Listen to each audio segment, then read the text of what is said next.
All right, guys, I just finished feed up routine for the day, and the animals are happy. They're all getting nourished, eating well. There's something I want to show y'all kind of funny though. Check this out. So you see Pig Trudy over there? She's eating the grain, which is supposed to be for the goats. I already fed Trudy oatmeal. Oatmeal is typically what the pigs are supposed to eat.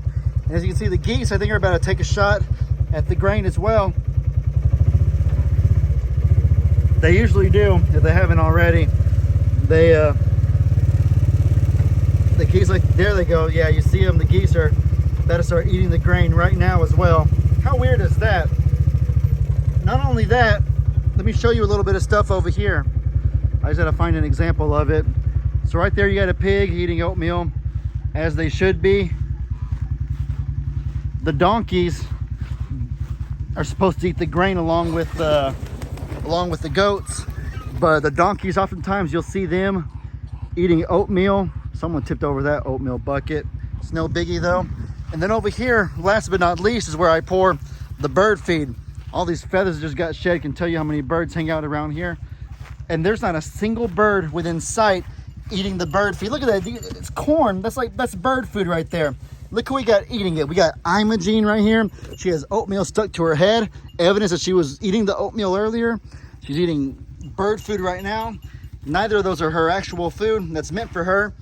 You got old mama and her son Champ eating bird food right now. Donkey Dan eating bird food as well.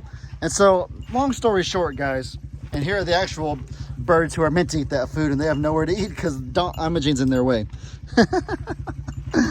Oh my goodness. Guys, long story short though, all of these animals, look at that, and there's the geese gorging down goat grain. Guys, but I say all that to ultimately say that every animal has their own specific food meant for them. The grain over here is meant for the goats, donkeys, and alpacas, yet the pigs and the birds like to share. The oatmeal is meant for the pigs only, yet the birds and the goats and the donkeys like to share it. And then the bird food is meant for, well, the birds, the feathered animals. And as you can see, pretty much everybody is sharing the bird food over there. So long story short, our animals do not behave very good. They don't listen well. My little baby hero right here is the only one who's well behaved. Right, son? Every possible animal to food combination you can think of, any single match you can dream up, I've seen it before. Pig on bird feed, birds on grain, goats on oatmeal, goat on bird food, pigs on grain, birds on grain, birds on oatmeal. I don't know. Any possible combination you can think of, it's happened. I've seen it before. Probably it's happened today. Everybody, maybe, I don't know. Maybe I shouldn't say it so negatively. Maybe it's not a bad thing after all. Meanwhile, I'm seeing pigs and birds both currently eating food that's not meant for them.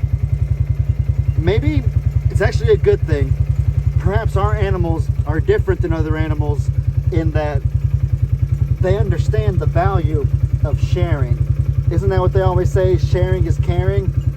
So maybe our animals actually, instead of me saying they're being poorly behaved, maybe they're being well behaved in that they're trying to share with their counterparts.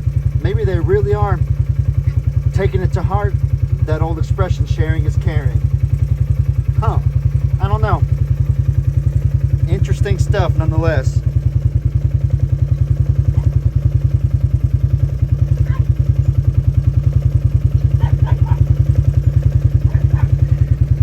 And finally, after all the shenanigans are over, Donkey Dan is finally coming to eat the food which was originally meant for him in the first place.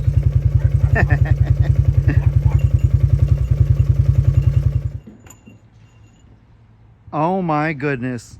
No way. Guys, I'm pretty sure, I think I was like 2 or 3 seconds too late. I watched with my own 2 eyes Carrie stick her head through that square, through that little panel. She's trying to get the hay for the longhorns. She sees that green grass over there and saw the hay in their trough, and she is currently stealing their food. I'm pretty sure I just watched her get stuck with my own 2 eyes. So I'm trying to see what happens when she tries to get out, and I bet you she gets stuck.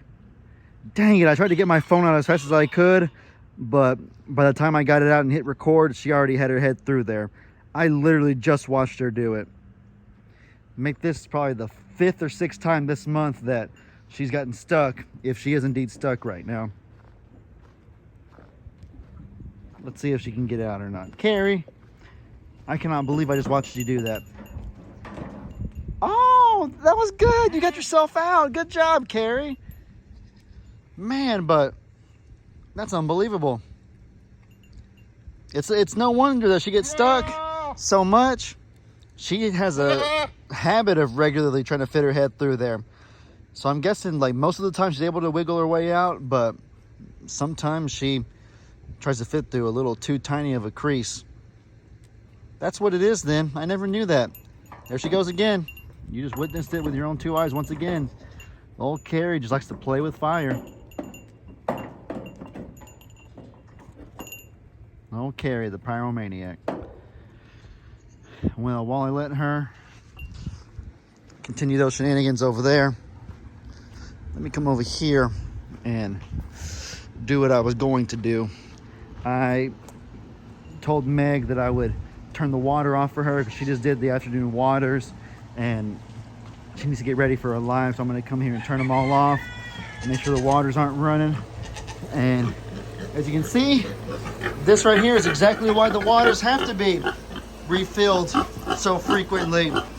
Because some people, some pets like Pig Newton, decide to lay in there, get it all filthy.